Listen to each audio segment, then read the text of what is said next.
Why Gotham hates Batman more than the Joker. What if Gotham's greatest enemy isn't the Joker? What if the man who spends every night trying to save the city is actually the one tearing it apart?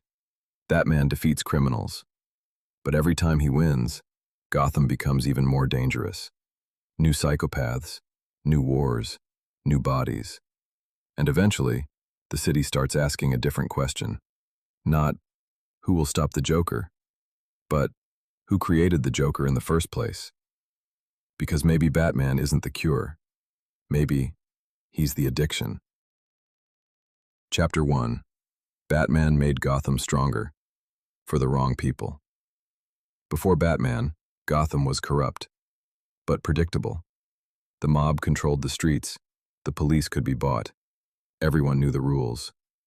Then Batman arrived, a man dressed as a bat, and overnight, the rules changed. Criminals realized something. If one man could become a symbol, why couldn't they? The Joker says it best. You complete me. Batman doesn't just inspire hope, he inspires escalation. Every new villain has to be bigger, smarter, more terrifying. Scarecrow weaponizes fear.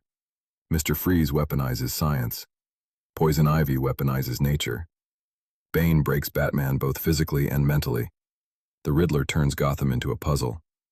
And the Joker? He exists for one reason: to prove Batman is just as insane as he is. Every victory Batman earns plants the seed for the next nightmare. To Gotham citizens, it feels like the city only gets worse. And who was there when it all started? Batman. Chapter 2. People fear the unknown more than evil. The Joker is a monster. Everyone knows that. He murders. He laughs. He destroys. Nobody questions it. Batman is different. He appears without warning, disappears without explanation, beats criminals nearly to death, operates outside the law. Nobody knows where he lives. Nobody knows his face. Nobody knows what happens if one day he decides the rules no longer matter. To an ordinary citizen, that's terrifying. Because the Joker is chaos. Batman is uncertainty. And uncertainty is often far more frightening. The police don't trust him. Politicians blame him. The media calls him a vigilante. And civilians? They only see the aftermath. Every time Batman shows up, another building explodes. Another family loses someone. Another war begins. Batman may save thousands, but people remember the day their own street collapsed. Chapter 3. Gotham needs someone to blame. People don't like complicated truths. They want someone to blame, someone they can point at. And Batman makes that choice himself.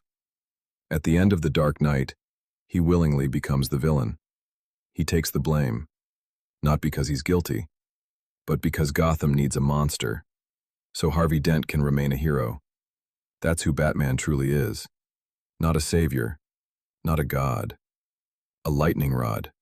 He absorbs all the hatred, so the city doesn't tear itself apart. Ironically, that sacrifice may have worked too well. After years of violence, Gotham begins believing its own lie. Batman is the problem, not because he's evil, but because he's always there when disaster strikes. To many citizens, the connection feels obvious.